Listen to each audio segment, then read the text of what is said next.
जय जिनेन्द्र। आचार्य भगवान उमा स्वामी जी महाराज 9वें अध्याय में इन सूत्रों में शुक्ल ध्यान का वर्णन कर रहे थे।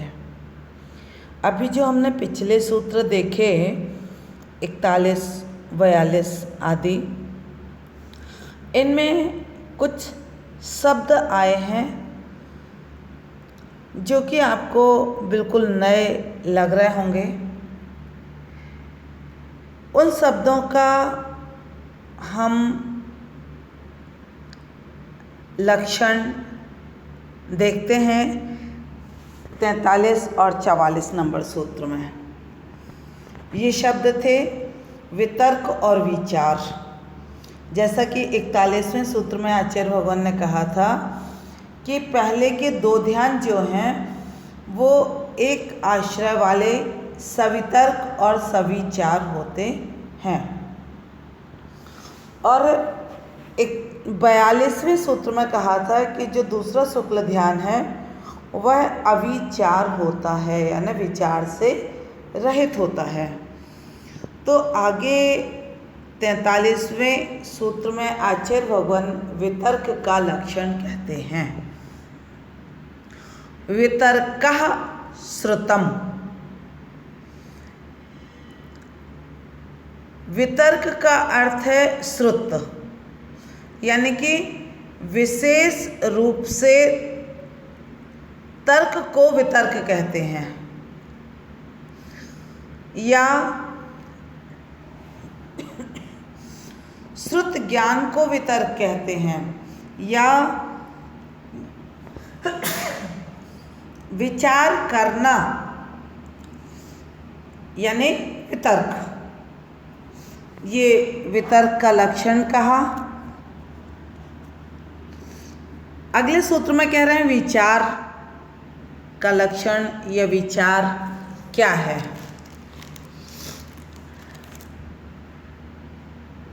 विचारोर्थ व्यंजन योग संक्रांति। विचारोर्थ व्यंजन योग संक्रांति।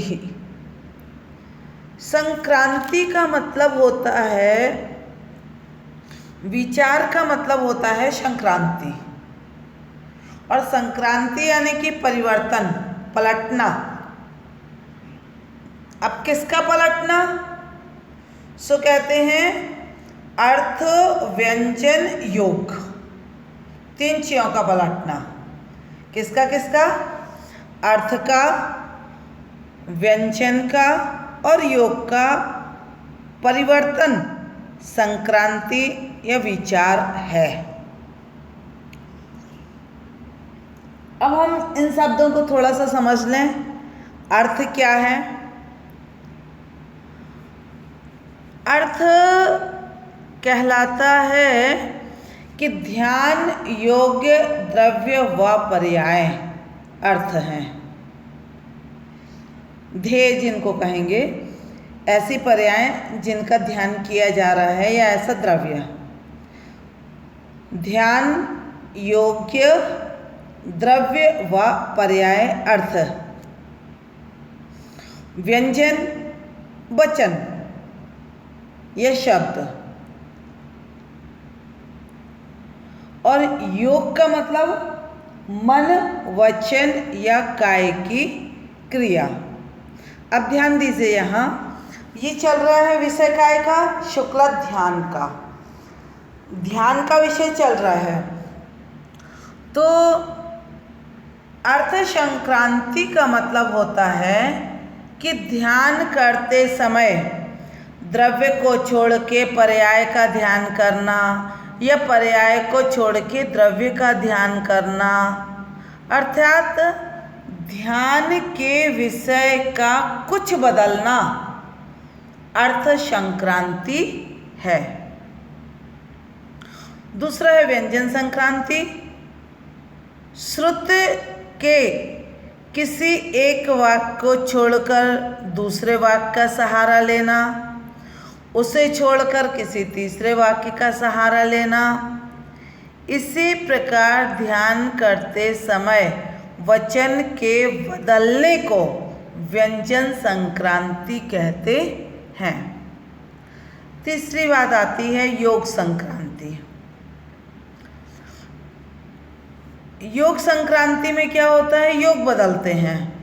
जैसे काय योग को छोड़कर अन्य योग को ग्रहण करना और उसे भी छोड़ के पुनः काय योग को ग्रहण करना, ये योग संक्रांति है। मतलब काय को छोड़ के मनो अथवा वचन को ग्रहण कर लेना, इन्हें छोड़ के फिर किसी अन्य योग को ग्रहण कर लेना, योग संक्रांति है। और जिस ध्यान में ये तीनों हों वह प्रत्यक्ष वितर्क विचार है, और जिसमें विचार नहीं है वह एकत्व वितर्क अविचार है। तो ये हो गई शुक्ल ध्यान की बात। आगे आचार्य भगवान 45वें सूत्र में, अच्छा ये चारों की एक समरी का चार्ट दिया गया आपके सामने, जिसमें चारों ध्यान की समरी दी गई है, सारांश। इसको थोड़ा सा एक बार फिर से दोहरा लें अपन। शुक्ल ध्यान है 4 प्रकार के। पहला है प्रत्यक्ष वितर्क विचार। प्रत्यक्ष यानी भिन्न भिन्न में, वितर्क यानी भाव श्रुत ज्ञान के बल से, और विचार यानी परिवर्तन सहित। वो होगा प्रत्यक्ष वितर्क विचार। यह 8वें से 11वें गुण स्थान तक होता है, और इसके स्वामी जो हैं वो श्रुत केवली हैं, और इनमें तीनों योग होते हैं। पहला शुक्ल ध्यान जो है उसमें तीनों योग होते हैं, और इसका जो फल है, इस ध्यान के फल जो है वह मोहिनी कर्म का उपशम या क्षय है। इस ध्यान के बल से मोहिनी कर्म का या तो उपशम हो जाता है या क्षय हो जाता है। मतलब जीव जब श्रेणी का आरोहण कर रहा होता है तो या तो उपशम भाव से या क्षय से, तो ये उस टाइम पे ये होता है। और जैसे दीपक की लौ, ये एक उदाहरण है इसका। इसके बाद दूसरा है एकत्व वितर्क अविचार। दूसरा शुक्ल ध्यान है एकत्व यानी एक द्रव्य में, एक में, चाहे द्रव्य में और चाहे पर्याय में, और वितर्क यानी भाव श्रुत ज्ञान के बल से, और अविचार यानी इसमें परिवर्तन नहीं होता, अब अविचार होता है। अपन ने पढ़ा ना अविचारम द्वितीयम। दूसरा शुक्ल ध्यान है वह अविचार होता है यानी परिवर्तन से रहित होता है, और यह 12वें गुण स्थान में होता है। मतलब जीव जब छपक श्रेणी चढ़ता है तो 10वें से सीधे 12वें गुण स्थान में पहुंच जाता है, और 12वें गुण स्थान में जो श्रुत केवली होते हैं उनको ये एकत्व वितर्क अविचार नाम का शुक्ल ध्यान होता है। इसमें 3 योग में से कोई एक योग रहता है, और शेष जो 3 घातीय कर्म हैं उनका क्षय हो जाता है। इसमें वज्र वृषभ नाराज सहनन होता है, और इसका दृष्टांत है मणि के प्रकाश के समान होता है ये।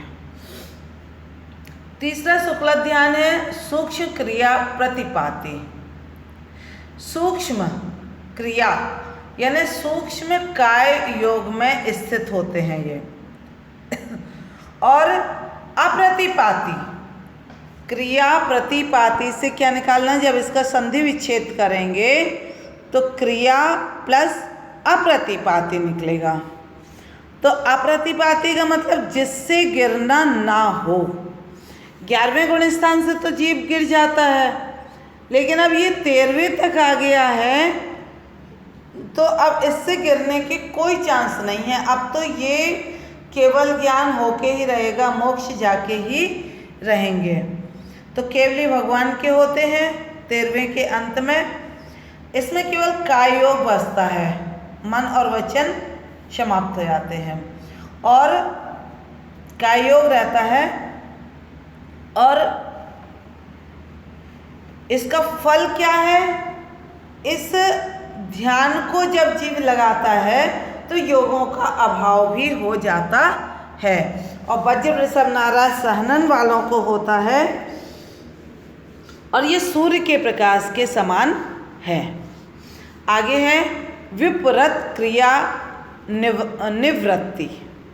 विपरीत क्रिया यानी समस्त काय योग से अब वो जीव निवृत्त हो गया है, कोई भी योग नहीं बचा। अनिवृत्त, अनिवृत्त निकलेगा, इसका भी वही क्रिया निवृत्त जो दिया है तो इसका संधि विच्छेद होगा, तो क्रिया प्लस अनिवृत्त। तो अनिवृत्त शब्द से अर्थ लेना है यहाँ कि संसार से अभी निवृत्त नहीं है, अभी कहाँ है वो? संसार में ही है, क्योंकि 14वें गुण स्थान तक जीव संसार में रहता है, ये अंतर्मुहूर्त तक रहता है। और जैसे 14वें गुण स्थान से ऊपर जाता है तो गुण स्थान अतीत होकर शुद्ध बन जाता है। तो ये वाला ध्यान सबसे लास्ट में लगता, मतलब मोक्ष जाते समय 14वें गुण स्थान में यह ध्यान लगाया जाता है। और ये केवल भगवान लगाते हैं, इसमें कोई योग नहीं होते। और इसका फल है कि इस ध्यान को लगाया है जीव ने तो 4 घाती कर्म का क्षय हो जाता है या मोक्ष हो जाता है। और वज्र वृषभ नाराज सहनन वाला है यह ध्यान, सूर्य के प्रकाश के समान होता है, यह इसका दृष्टांत दिया गया है। आगे आचार्य भगवान 45वें सूत्र में कह रहे हैं कि सम्यक दृष्टि श्रावक वृत्तानंत वियोजक दर्शन मोह क्षप कोप शम कोप शांत मोह क्षपक क्षीण मोह जिनाह क्रम सो संख्येय गुण निर्जराह। फिर से सुन लें एक बार ये सूत्र। सम्यक दृष्टि श्रावक वीरतानंत वियोजक दर्शन मोह छप कोपशम कोप शांत मोह छपक क्षीण मोह जिनाह क्रमशो संख्येय गुण निर्जराह।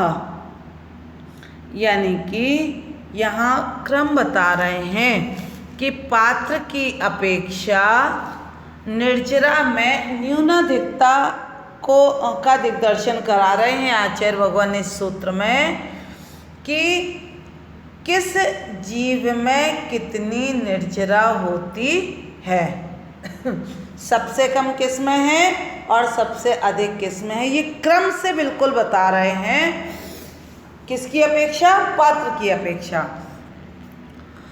मतलब गुण श्रेणी निर्जरा में विशेषता के ये 10 स्थान बताए हैं एक ही जीव की अपेक्षा। इसमें सबसे पहले है कि सम्यक दृष्टि, या सम्यक दृष्टि के पहले जो होते हैं सातिशय मिथ्या दृष्टि, मतलब जो सम्यक तो प्राप्त करने वाले ही होते हैं। प्रथमोपम सम्यक के पहले करण लब्धि में जो पहला गुण स्थान होता है जिनका, इनकी अपेक्षा सम्यक दृष्टि जीव जो होता है उसके सम्यक दृष्टि जीव यानी कि अवृत्ति श्रावक, केवल सम्यक तो है लेकिन व्रत नहीं है। अविरत सम्यक दृष्टि जिसको कहेंगे चौथे गुण स्थान में, तो इस पहले गुण स्थान की अपेक्षा चौथे गुण स्थान में असंख्यात गुणी निर्जरा होती है। मतलब सम्यक तो प्राप्त करते ही जीव उस सातिशय मिथ्या दृष्टि की अपेक्षा असंख्यात गुणी कर्म की निर्जरा करता है। और सम्यक दृष्टि, और ये बात तय है सभी जीवों की निर्जरा समान नहीं होती है। जो अविरत सम्यक दृष्टि जीव है चौथे गुण स्थानवर्ती, उसकी अपेक्षा से श्रावक को अधिक निर्जरा होती है। अविरत सम्यक दृष्टि की अपेक्षा वृत्ति यानी पंचम गुण स्थानवर्ती प्रथमाधारी श्रावक की जो देशवृत्ति है उसकी कर्म निर्जरा अधिक होती है और देशवृत्ति से सकल वृत्ति मुनि की निर्जरा अधिक होती है।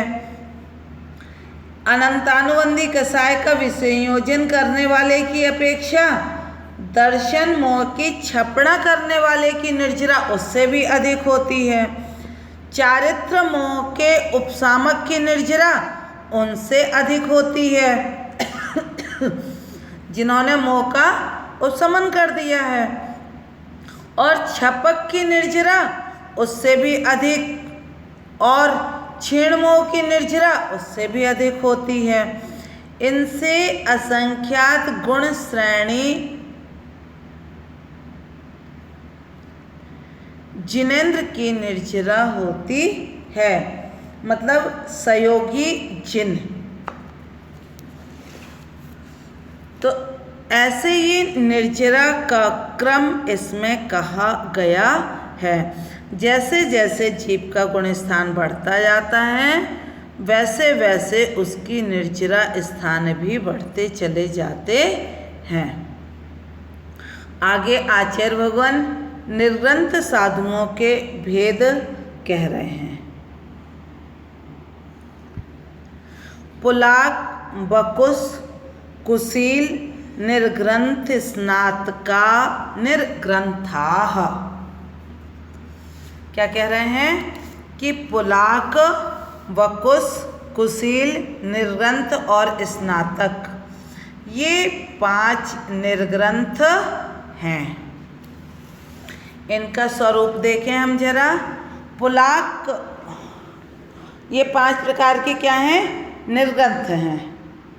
इनके हम स्वरूप देखें यदि तो पुलाक जो हैं वे कैसे हैं? उत्तर गुणों की तो उनकी भावना रहती नहीं है और कदाचित अपने मूल गुणों में भी दोष लगा लेते हैं, फिर भी भावलिंग से सहित होते हैं, इसलिए वे पुलाक, पुलाक यानी होता है अविशुद्ध मुरझाया हुआ धान्य, इनके समान पुलाक कहे जाते हैं। दूसरा प्रकार है वकुश। वकुश यानी ये मुनि जो होते हैं ये मूल गुणों का तो निर्दोष पालन कर लेते हैं परंतु अपने शरीर एवं उपकरण आदि की सुंदरता बढ़ाने की इच्छा रखते हैं। इनके उपकरण वकुश और शरीर वकुश ये 2 भेद हैं।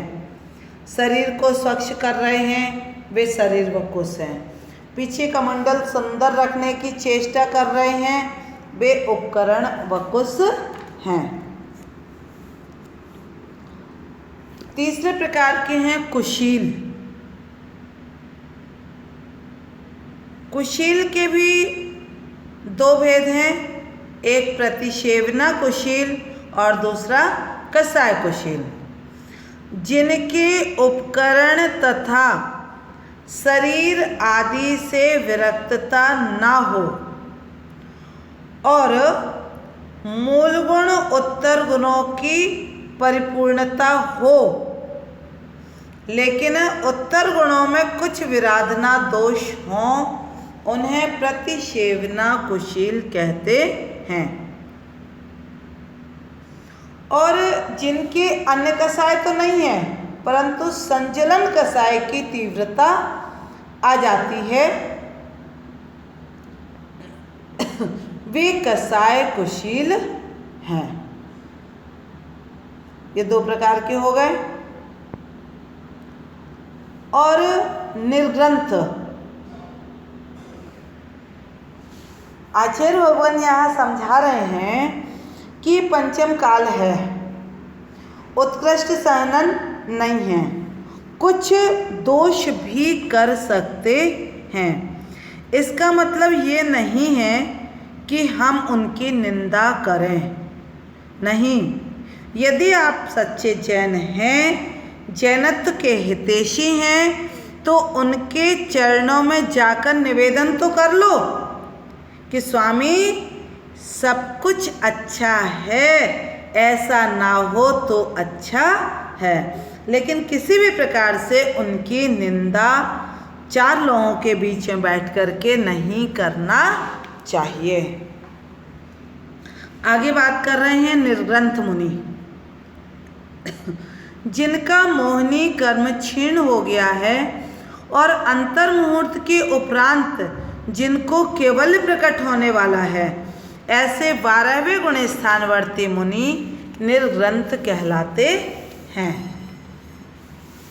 इसके बाद बात आती है स्नातक मुनि। समस्त घातीय कर्मों का नाश करने वाले केवली भगवान स्नातक मुनि कहलाते हैं। सयोग केवली एवं अयोग केवली स्नातक मुनि होते हैं।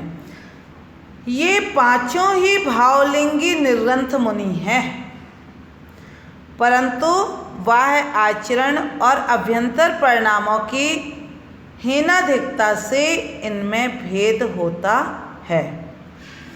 अभ्यंतर की अपेक्षा पुलाक मुनि, वकुश मुनि और प्रतिसेवना कुशील मुनि 6वें 7वें गुणस्थान तक ही होते हैं। कसाय कुशील 10वें गुणस्थान तक होते हैं और निर्ग्रंथ मुनि 11वें 12वें गुणस्थान तक होते हैं और स्नातक मुनि 13वें और 14वें गुणस्थानवर्ती होते हैं। इनमें यदि हम संयम देखें तो 6वें 7वें में सामायिक और छेदोपस्थापना,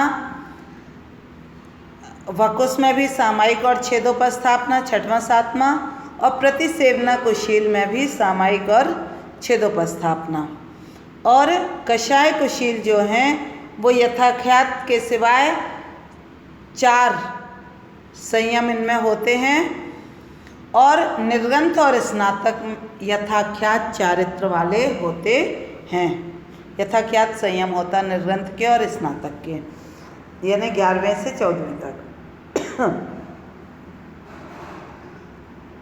और ये शुरू के जो 3 मुनि हैं ये 10 पूर्व का इनको ज्ञान होता है, और कसाय कुशील और निर्ग्रंथ 14वें पूर्व के ज्ञानी होते हैं। और स्नातक जो होते हैं ये श्रुत ज्ञान से रहित केवली होते हैं।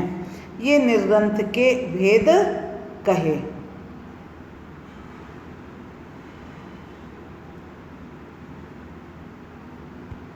आगे आचार्य भगवान 47वें सूत्र में कहते हैं, अंतिम सूत्र है ये, पुलक आदि मुनियों में विशेषता बता रहे हैं। संयम, श्रुत, प्रतिसेवना, तीर्थ, लिंग, लेस्योपपाद, स्थान विकल्पतः साध्याः। संयम, श्रुत, प्रतिसेवना, तीर्थ, लिंग, लेस्योपपाद, स्थान विकल्पतः साध्याः। संयम, श्रुत, प्रतिसेवना, तीर्थ, लिंग, लेस्या, उपपाद और स्थान के भेद से इन निर्ग्रंथों का व्याख्यान करना चाहिए। मतलब इन 8 अनुयोगों की अपेक्षा ये जो 5 प्रकार के ऊपर मुनराज कहे गए हैं विशेष रूप से साध्य हैं या जानने योग्य हैं। संयम, संयम की अपेक्षा हम देखते हैं जो पुलाक मुनि हैं,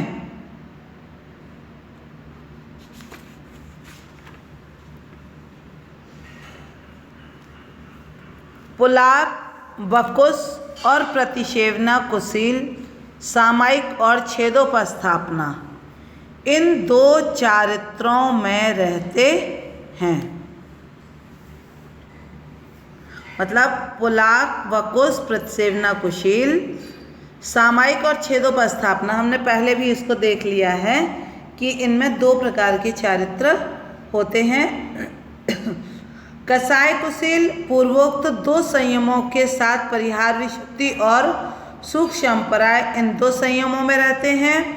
और निर्ग्रंथ और स्नातक एकमात्र यथाख्यात संयम में रहते हैं। फिर बात आती है श्रुत। श्रुत पुलाक, वकुश, प्रतिसेवना कुशील उत्कृष्ट रूप से अभिन्न 10 पूर्वधर होते हैं और कसाय कुशील और निर्ग्रंथ 14 पूर्व के धारी होते हैं। जघन्य से पुलाक का श्रुत आचार वस्तु प्रमाण होता है। वकुश, कुशील, निर्ग्रंथ का श्रुत 8 प्रवचन मात्रिका प्रमाण होता है और स्नातक श्रुत ज्ञान से रहित केवली होते हैं। प्रतिसेवना। प्रतिसेवना का मतलब है दूसरे के दबाव बस जबरदस्ती से 5 मूल गुण और रात्रि भोजन त्याग व्रत में से किसी एक की प्रतिसेवना करने वाला जो है वह पुलाक होता है। वकुश 2 प्रकार के अपन ने देखे थे, उपकरण वकुश और शरीर वकुश। उनमें से अनेक प्रकार की विशेषताओं को लिए हुए उपकरणों को चाहने वाले उपकरण वकुश होते हैं और शरीर का संस्कार करने वाले शरीर वकुश होते हैं। प्रतिसेवना कुशील मूल गुणों की विराधना न करते हुए उत्तर गुणों को किसी प्रकार की विराधना की प्रतिसेवना करने वाले होते हैं। और कसाय कुशील निर्ग्रंथ और स्नातकों के प्रतिसेवना नहीं होती है। प्रतिसेवना क्या कहलाती है? व्रतों में दोष लगाने को प्रतिसेवना कहते हैं। तीर्थ, ये सब निर्ग्रंथ सब तीर्थंकरों के तीर्थों में होते हैं। लिंग 2 प्रकार के हैं, द्रव्य लिंग और भावलिंग। भावलिंग की अपेक्षा 5 ही साधु निर्ग्रंथ लिंग वाले होते हैं। द्रव्यलिंग अर्थात शरीर की ऊंचाई, रंग, पिची आदि की अपेक्षा उनमें भेद है। लेश्या, पुलाक के आगे की 3 शुभ लेश्याएं होती हैं। वकुश प्रतिसेवना कुशील के 6 लेश्याएं होती हैं। सूक्ष्म संपराय कषाय कुशील के, निर्ग्रंथ और स्नातक के केवल शुक्ल लेश्या होती है और सूक्ष्म संपराय कषाय कुशील के तथा निर्ग्रंथ और स्नातक की केवल शुक्ल लेश्या होती है। अयोगी लेश्या से रहित होते हैं। उपपाद। पुलाक का उत्कृष्ट उपवाद सहस्रार कल्प के उत्कृष्ट स्थिति वाले देवों में होता है और वकुश और प्रतिसेवना कुशील का उत्कृष्ट उत्पाद आरण और अच्युत कल्प में 22 सागरोपम की स्थिति वाले होते हैं।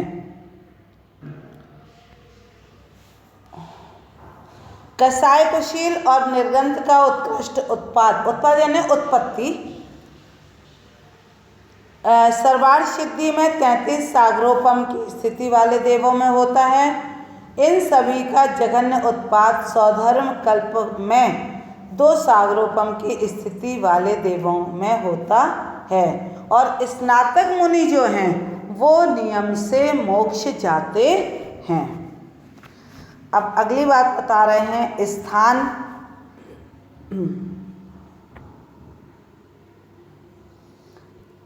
स्थान में कह रहे हैं कि संयम स्थान, संयम स्थान इनका जो है वो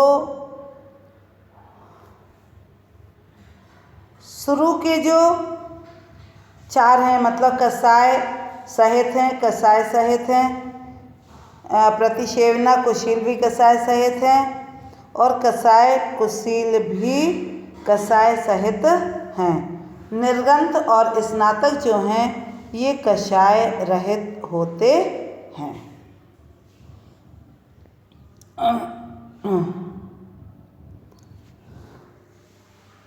और स्नातक जो हैं वे निर्वाण को प्राप्त होते हैं। इनकी संयम लब्धि अनंत गुणी होती है। इस प्रकार यह 9वां अध्याय पूर्ण हुआ। इस चार्ट के माध्यम से संयम स्थान की तारतम्यता बता रहे हैं कि संयम का स्थान किस प्रकार से होता है।